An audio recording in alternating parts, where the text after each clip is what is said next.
নমস্কার বন্ধুরা, আপনারা দেখলেন যে শ্রী শুভেন্দু অধিকারী মহাশয় আজকে পশ্চিমবঙ্গের মুখ্যমন্ত্রী হিসেবে শপথ নিলেন ব্রিগেড প্যারেড গ্রাউন্ডে।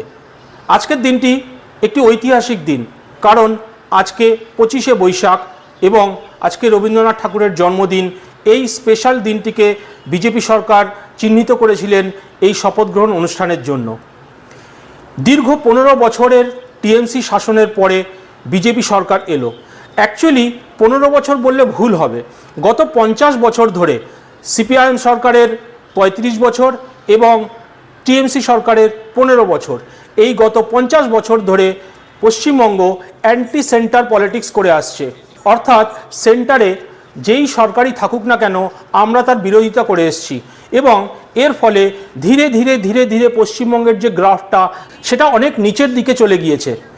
এই গ্রাফকে ওপরের দিকে আনতে, অর্থাৎ এই পরিবর্তনকে ঠিকঠাকভাবে করতে হয়তো অনেক সময় লাগবে।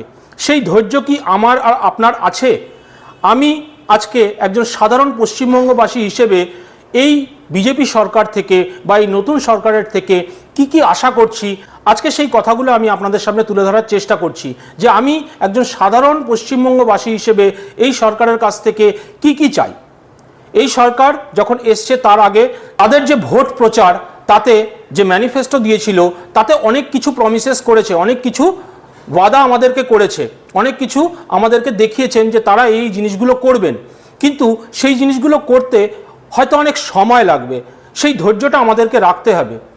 এবং এই পরিবর্তনটা কিন্তু অতটা সহজ হবে না, কারণ আমরা জানি পশ্চিমবঙ্গে সবসময়তেই বিফোর ভোট, ভোটের আগে এবং ভোটের পরে কিছু না কিছু মারামারি, খুন খারাপি এগুলো হয়েই থাকে।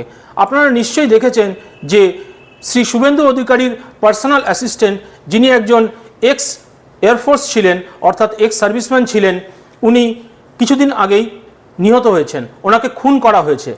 আমিও একজন এক্স সার্ভিসম্যান, আপনারা নিশ্চয়ই দেখতে পাচ্ছেন আমার গেঞ্জিতে লেখা আছে ইন্ডিয়ান এয়ারফোর্স। আমিও একজন এক্স সার্ভিসম্যান। খুব কষ্ট পেয়েছি। একটি মানুষ যে এত ভালো করে, এত ভালোভাবে তার কাজটি করে গিয়েছেন, কিন্তু তার দোষ হলো যে উনি শুভেন্দু অধিকারীর পার্সোনাল অ্যাসিস্ট্যান্ট, তাই তাকে আজকে মৃত্যুর মুখোমুখি হতে হলো। এই পরিবর্তনটা বোধহয় সহজ হবে না। জানি না আর কত প্রাণ আমাদের পশ্চিমবঙ্গবাসী হারাবেন, কারণ এর আগে 2021-এও অনেক মানুষ তারা ঘর ছাড়া হয়েছেন এবং সেগুলো আপনারা সব খবরে শুনছেন। আজকে যখন এই পরিবর্তন শুরু হলো, এই পরিবর্তনের যে রেশ, সেটা যে শুধুমাত্র টিএমসি সমর্থকরা ভুগবেন তা নয়, শুধু যে বিজেপি সমর্থকরা ভুগবেন তা নয়, আমি, আপনি, আমরা সবাই কিন্তু এর ভুক্তভোগী হব। কারণ যখন বুলডোজার চলবে, সেই বুলডোজারে যে দোকানপাটগুলো ভাঙা হবে, যে ঘরবাড়িগুলো ভাঙা হবে, যেগুলো এত বছর ধরে বেআইনিভাবে করা হয়েছে, সেই উচ্ছেদের মধ্যে তারা বিজেপি সমর্থক নাকি তারা টিএমসি সমর্থক নাকি তারা কোন ধর্মের, সেগুলো কিন্তু দেখা হবে না। যখন বিজেপি সরকার বুলডোজার চালাবে এবং পরিষ্কার করবে এই 15 বছর নয়, এই 50 বছরের অপশাসনকে, তখন কিন্তু এর কোপটা সবার ওপরেই পড়বে। আমার এই সরকারের কাছে অনুরোধ যে এই যে যাদেরকে উত্থান করা হবে তাদের যেন পুনরাবস্থান করা হয়, কারণ তাদের সংসার আছে, বাচ্চা আছে, তাদেরকে যাতে এই সমস্যার মোকাবেলা তারা করতে পারেন।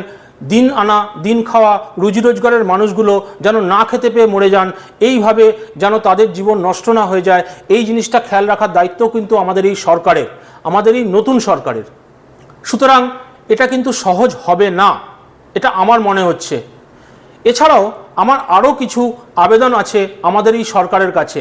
যদি আমার আবেদনের সঙ্গে আপনার আবেদন মিলে যায়, তাহলে প্লিজ একটু কমেন্ট সেকশনে জানাবেন যে আপনি কতটা আমার এই কথাগুলোতে সহমতি দিলেন। যেমন আমরা জানি যে পশ্চিমবঙ্গের রাস্তাঘাটের অবস্থা খুবই বাজে, সেটা কোনো জেলাভিত্তিক নয়, সমস্ত জেলাতেই কিন্তু রাস্তার অবস্থা খুবই খারাপ। এবং এই রাস্তাগুলো ঠিক করার প্রমিসেস করা হয়, ঠিকও হয়, কিন্তু একটা বৃষ্টিতে রাস্তা ভেঙে চুরমার হয়ে যায়। কারণ যে ম্যাটেরিয়াল দিয়ে রাস্তাগুলো তৈরি করা হয় সেগুলো খুবই কম দামি এবং খুবই কম উপযোগী জিনিস দিয়ে তৈরি করা হয়, যাতে পয়সাটা পকেটে ঢুকে যায় আর মানুষ পরেশান হয়। তাহলে এই রাস্তাঘাটের উন্নতি কিন্তু সবার আগে করা উচিত আমাদের এই সরকারের। এরপরে আগের সরকারের ক্ষেত্রে আমরা দেখেছি দুয়ারে সরকার বলে একটি প্রকল্প চালু হয়েছিল, যেখানে মানুষ তাদের সমস্যা নিয়ে পৌঁছতো। কিন্তু এই দুয়ারে সরকারের সাথে সাথে আমরা দুয়ারে দীঘাও পেয়েছিলাম। তো আমার এই সরকারের কাছে আবেদন, দুয়ারে দীঘা আমরা চাই না। আমরা দীঘাতে গিয়েই দীঘার আনন্দ উপভোগ করতে চাই, দুয়ারে দীঘা যেন না হয়, এটা একটু আপনারা খেয়াল রাখবেন। অবশ্য এর জন্য আমরাও কিছুটা দায়ী, কারণ আমরা যেখানে সেখানে ময়লা আবর্জনা ফেলি, প্লাস্টিকের বোতল, প্লাস্টিক যা কিছু নিয়ে আমরা ড্রেনে ফেলে দিই, এবং তার ফলে জল নিকাশি ব্যবস্থাতে একটু অসুবিধা হয় এবং রাস্তায় জল জমে যায়। তার ফলে দুয়ারে দীঘাটা আমরা কিন্তু পেয়েছিলাম। আজকের দিনের আরও একটা বড় সমস্যা হচ্ছে টোটো। আপনারা জানেন মালদা, মুর্শিদাবাদ, এমনকি পশ্চিমবঙ্গে কলকাতার ওপরে এখন টোটোর দৌরত্ব চলছে। কেন চলছে? এর জন্য কিন্তু আমাদের সরকারি দায়ী। আমি দেখেছি 14-15 বছরের ছেলেরা, ইয়াং ছেলেরা, তারা টোটো চালাচ্ছে। তারা পড়াশোনা বাদ দিয়ে দুটো পয়সার পেছনে ছুটছে, এবং আমরা সাধারণ মানুষরা 10 টাকা দিয়ে টোটো ব্যবহার করছি, পায়ে না হেঁটে। কারণ খুব সহজে টোটো পাওয়া যায়, বাড়ির সামনে থেকে পাওয়া যায়। কিন্তু এই টোটোর সংখ্যা এত পরিমাণে হয়ে গিয়েছে যে রাস্তায় যানজট, এবং এই টোটোর জন্য টোটো চালকরা যেভাবে টোটো চালান তাতে বিভিন্ন রকমভাবে মানুষের অ্যাক্সিডেন্ট হচ্ছে এবং অনেক রকমের দুর্ঘটনা হচ্ছে। এটা আমি, আপনি, আপনারা সবাই জানেন। সুতরাং এই টোটোকে যদি একটু ব্যবস্থার মধ্যে আনা যায়, যেরকম একটা বাইক চালক, তাকে বাইক চালাতে গেলে লাইসেন্স নিতে হয়, তার বয়স 18 বছর হতে হয়, ঠিক এইভাবেই এই টোটোর জন্য যদি কোনো ব্যবস্থা করা হয় যে লাইসেন্স ছাড়া চালাতে পারবেন না, প্রপার রেজিস্ট্রেশন ছাড়া চালাতে পারবেন না, এবং একটি টাইম লিমিট যদি বেঁধে দেওয়া হয় যে এত সংখ্যক টোটো এই সময়তে চালাবে, এই টোটোগুলো ওই সময়তে চালাবে, এইভাবে কোনো একটা সুব্যবস্থা যদি করা যায়, তাহলে সাধারণ মানুষও উপকৃত হবেন, এবং যারা এই টোটো চালিয়ে রুজি রোজগার করে নিজেদের সংসার চালাচ্ছেন তারাও উপকৃত হবেন, কারণ সেটা একটা সিস্টেমের মধ্যে থাকবে। আর মেসি স্ক্যাম আমরা সবাই জানি, তো জানি না মেসি আর পশ্চিমবঙ্গে আসবে কিনা, কিন্তু আমার এই সরকারের কাছে আবেদন, যদি আপনারা কখনো এরকম কোনো বড় সেলিব্রিটিকে আনেন এবং মানুষের কাছ থেকে চাঁদা নিয়ে, মানুষের কাছ থেকে টিকিটের ভাড়া নিয়ে তাদেরকে মেসিকে দেখতে না দেন বা সেই সেলিব্রিটিকে দেখতে না দেন, তাহলে কি কষ্টটা হয় যাদের সাথে এটা হয়েছে তারা জানেন। বড় বড় সেলিব্রিটিরা মেসির পাশে দাঁড়িয়ে ছবি তুলেছেন। আমি তাদের নাম উল্লেখ করতে চাইছি না, কারণ তারাও সেলিব্রিটি, তাদের গায়ে লাগতে পারে। আমার ভিডিওটা হয়তো তাদের কাছে পৌঁছবে না, কিন্তু যাই হোক, আমার এই সরকারের কাছে আবেদন যে এই ধরনের জিনিসগুলো যাতে ভবিষ্যতে আমরা না দেখতে পাই, তার খেয়াল যেন আমাদের এই সরকার রাখে। এছাড়া আপনারা জানেন শিলিগুড়ি করিডোর, চিকেন নেক যেটাকে বলা হয়, সেখানে কিন্তু অনেক বড় সমস্যা। বিভিন্ন দেশ, বাইরের দেশ চাইছে ওই চিকেন নেকটাকে কেটে বাদ দিয়ে আমাদের পূর্বোত্তর রাজ্যগুলোকে আলাদা করে দিতে চাইছে। সুতরাং যেহেতু এখন পশ্চিমবঙ্গ সরকার এবং কেন্দ্র সরকার দুটোই এক হয়ে গেল, তাহলে আশা করব এই চিকেন নেক বা শিলিগুড়ি করিডোরকে যাতে আমরা রক্ষা করতে পারি, তার দায়িত্বও কিন্তু আমি আমার এই সরকারের কাছ থেকে প্রার্থনা করছি। এছাড়া আমার আরও আবেদন আছে যে যেহেতু মানুষ যেখানে সেখানে নোংরা ফেলে দেয়, যদি রাস্তায় রাস্তায় ডাস্টবিন লাগানোর ব্যবস্থা করা হয়, স্পেশালি শহরতলি এলাকায় যেখানে মানুষ ছোটোখাটো রাস্তাঘাটে যেখানে সেখানে আবর্জনা ফেলে দিচ্ছে, যদি ডাস্টবিন লাগানোর ব্যবস্থা হয় তাহলে খুব ভালো হয়। প্রত্যেকটি বিধানসভা কেন্দ্রে যদি কমপ্লেন বক্স রাখা হয়, সেটা বিধানসভা কেন্দ্রের যে কোনো একটা পয়েন্ট করা যেতে পারে, ওয়ার্ড ভিত্তিক বা পঞ্চায়েত ভিত্তিক যদি কমপ্লেন বক্স করা হয়, যেখানে মানুষ তার কমপ্লেনটা লিখে জানাতে পারেন এবং তার প্রপার অ্যাকশান যাতে নেওয়া হয়, সেই কমপ্লেনগুলো যাতে সেই বিধায়কের কাছে পৌঁছায়, সেই বিধানসভার যে বিধায়ক এমএলএ আছেন ওনার কাছে পৌঁছান এবং তার এগেনস্টে যাতে অ্যাকশান নেওয়া হয়, সেই জিনিসটাও যদি আমাদের এই সরকার করতে পারেন তাহলে কিন্তু খুবই ভালো হয়। এছাড়াও আমার মনে হয় একটি টোল ফ্রি নাম্বারও করা উচিত, যেখানে সাধারণ মানুষ ফোন করে তার কমপ্লেন জানাতে পারবেন। প্রত্যেকটি বিধানসভা কেন্দ্রে একটি ফোন, একটি টোল ফ্রি নাম্বার নিশ্চয়ই হওয়া উচিত, যেই টোল ফ্রি নাম্বারের রিপোর্ট আমাদের বিধায়কের কাছে পৌঁছবে যে এই এরিয়ায় কি সমস্যা আছে বা কোনো মানুষ কোনো সমস্যায় পড়েছেন কিনা, সে ফোন করে জানাবেন যে আমাদের এখানে এই প্রবলেম হচ্ছে বা আমার এই প্রবলেম হচ্ছে। তাহলে হয়তো এই টোল ফ্রি নাম্বারের উপকারে অনেক কিছু পরিবর্তন করা সম্ভব হবে, কারণ ছোটোখাটো প্রবলেম যেগুলো প্রত্যেক দিন আমাদের হয় সেগুলো আমরা তুলে ধরতে পারবো, নির্ভয়ে আমরা জানাতে পারবো আমাদের কি সমস্যা। কারণ আমরা জানি যে আগের সরকারের ক্ষেত্রে মানুষ ভয় পেত, এমনকি সোশ্যাল মিডিয়ায় কিছু ছাড়ার আগেও আমাদেরকে চিন্তা করতে হতো যে আমি এটা ছাড়তে পারবো কি পারবো না, আমার এগেনস্টে দেখা যাবে কমপ্লেন হয়ে গেল, আমাকে পুলিশ কেস করে ধরে নিয়ে যাওয়া হলো। এছাড়া আমি চাইব যে স্পোর্টস, আর্টস, কালচার, টলিউড এইসব জায়গা থেকে যেন পলিটিক্স উঠে যায়। আপনারা জানেন যে গত সরকারে, আগের সরকারে বিভিন্ন টলিউডের অভিনেতা অভিনেত্রীরা আজকে কেউ এমপি, কেউ এমএলএ, এবং সেখানে টলিউড ফিল্ম ইন্ডাস্ট্রিটা পুরো নষ্ট হতে বসেছে।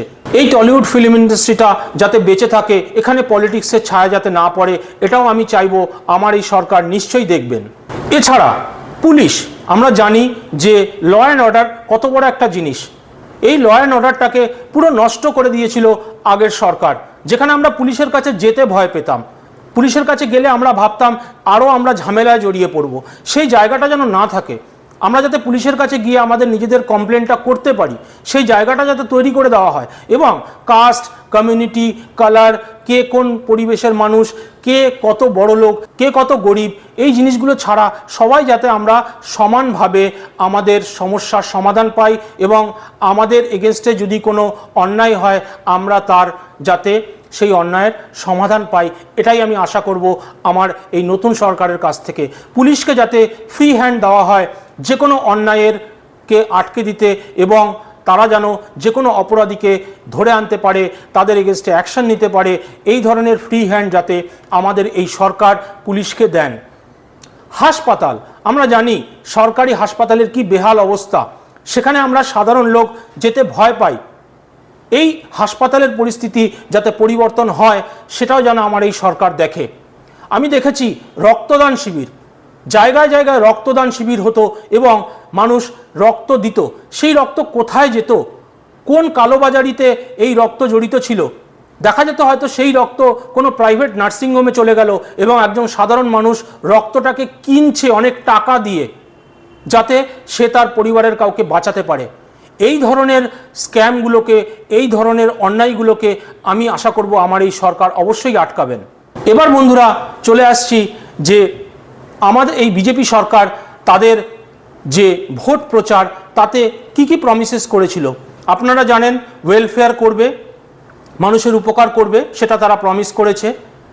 এছাড়াও লক্ষ্মীর ভাণ্ডার তুলে দিয়ে অন্নপূর্ণা ভাণ্ডারে 3000 টাকা করে দেবে, যেটা নিয়ে অলরেডি সোশ্যাল মিডিয়ায় অনেক কিছু চলছে যে অন্নপূর্ণা ভাণ্ডার এই মাস থেকেই চালু হয়ে যাবে। না, হয়তো একটু সময় লাগবে। নতুন সরকার এসছে, তাদের যে সরকার বসবে, তাদের কমিটিতে এই জিনিসগুলো পাস হবে, তবে গিয়ে মানুষ অন্নপূর্ণা ভাণ্ডার পাবেন, বার্ধক্য ভাতা পাবেন। এগুলো হয়তো আগামী মাস থেকে, জুন মাস থেকে হয়তো মানুষ পেতে শুরু করবেন। হয়তো যাদের লক্ষ্মী ভাণ্ডার অ্যাকাউন্ট আছে সেই অ্যাকাউন্টগুলোতেই অন্নপূর্ণা ভাণ্ডার ঢুকবে, কিন্তু তার জন্য আমাদেরকে একটু অপেক্ষা করতে হবে, সরকারি নির্দেশের জন্য অপেক্ষা করতে হবে। অধৈর্য হলে চলবে না, আমাদেরকে সময় দিতে হবে এই সরকারকে, তারা যাতে সমস্ত কিছুকে একটা সিস্টেমেটিক জোনে আনতে পারে। এছাড়াও এই সরকার আরও প্রমিস করেছে যে মহিলাদের জন্য যে কোনো সরকারি যে বাস, ট্রেন বা যাই হোক সরকারি যে পরিবহন ব্যবস্থা, সেখানে ফ্রিতে তারা ট্রাভেল করতে পারবে। আশা করব এটাও নিশ্চয়ই তারা পূরণ করবেন। তারা এটাও প্রমিস করেছেন যে এই যে বাংলাদেশ থেকে বা বিভিন্ন জায়গা থেকে প্রচুর মানুষ বাইরে থেকে পশ্চিমবঙ্গে ঢুকে আসছেন, গত 50 বছর ধরে আসছেন, সেই জিনিসগুলোকে এই সরকার আটকাবেন, এটাও তারা প্রমিস করেছেন। যে ফেন্সিংয়ের কথা আমরা গত 1 বছর ধরে শুনে যাচ্ছি, হয়তো সেই ফেন্সিং খুব শীঘ্রই হবে এবং কোনো মানুষ ওপার থেকে এপার বা এপার থেকে ওপার যেতে পারবেন না, যেতে গেলে প্রপার কাগজ লাগবে। এই জিনিসটা যেন খুব তাড়াতাড়ি ইমপ্লিমেন্ট করা হয়, এটাও আমি এই সরকারের কাছে আশা করব। এইমস করবেন বলেছেন নর্থ বেঙ্গলে একটা এইমস হওয়ার কথা আছে, সেটাই ভোট প্রচারে বিজেপি সরকার জানিয়েছেন। আশা করব সেটাও হবে। এছাড়াও সবথেকে বড় প্রমিস ছিল কাটমানি। এই কাটমানি সিন্ডিকেট গত 15 বছর ধরে পশ্চিমবঙ্গে চলছে। এই সিন্ডিকেটকে বন্ধ করার প্রমিসও কিন্তু আমার এই বিজেপি সরকার করেছেন এবং সেটা অলরেডি শুরু হয়ে গিয়েছে। কারণ আমি গত 2 দিন আগেই দেখেছি যে মাইকে করে বাজার হাটে অ্যানাউন্স করা হচ্ছে যে কোনো ব্যবসায়ী যাতে কাউকে কোনো টাকা না দেন। সুতরাং অলরেডি পরিবর্তন শুরু হয়ে গিয়েছে, যেমন আমাদের প্রধানমন্ত্রী বলেছিলেন পশ্চিমবঙ্গে পরিবর্তন হয়ে গিয়েছে। এবং আজকে শ্রী শুভেন্দু অধিকারী পশ্চিমবঙ্গের মুখ্যমন্ত্রী হিসেবে শপথ গ্রহণ করে নিয়েছেন। আমি হাত জোর করে আমার সমস্ত পশ্চিমবঙ্গবাসীকে আবেদন করব, আপনারা সাহায্য করুন এই সরকারকে একটু গুছিয়ে নিয়ে আমাদের উন্নতি করার দিকে যাতে তারা কাজ করতে পারে, সেই দিকে আমরা আসুন সবাই মিলে হাতে হাত রেখে এগিয়ে চলি। এবং যেমন আমাদের নতুন মুখ্যমন্ত্রী বলেছেন, আমি নয় আমরা আমরা আমরা, শুধু আমি করে আমাদের আগের মুখ্যমন্ত্রী যিনি চলে গিয়েছেন উনি শুধু আমিই ছিলেন, উনি কারোর কথাই শুনতেন না, উনি যা ডিসিশন নেবেন সেটাই ফাইনাল ছিল। তো আমাদের নতুন মুখ্যমন্ত্রী শ্রী শুভেন্দু অধিকারী বলেছেন যে আমি নয় আমরা। সুতরাং আসুন আমরা সবাই মিলে হাতে হাত রেখে এগিয়ে চলি। পশ্চিমবঙ্গের পড়াশোনা, কালচার, কলেজ, স্কুল, ইউনিভার্সিটি সব কিছু যাতে উন্নতি হয়, রাস্তাঘাট, মানুষের সাধারণ জীবনযাত্রা যাতে উন্নত হয়, এই আশা করে আমি আমার এই ভিডিও শেষ করব। আপনারা সবাই ভালো থাকবেন, সুস্থ থাকবেন। কোনো মনে কিছু কথা থাকলে অবশ্যই কমেন্ট সেকশনে জানাবেন। আমার সাথে থাকবেন ব্যাংকিং রিলেটেড ভিডিওস পাওয়ার জন্য, সোশ্যাল রিলেটেড ভিডিওস পাওয়ার জন্য। সবাই ভালো থাকবেন, সুস্থ থাকবেন। আজকে রবীন্দ্র জয়ন্তী, সবাইকে জানাই শুভ রবীন্দ্র জয়ন্তী এবং সবাই ভালো থাকবেন। দেখা হবে পরের ভিডিওতে। জয় হিন্দ, জয় ভারত।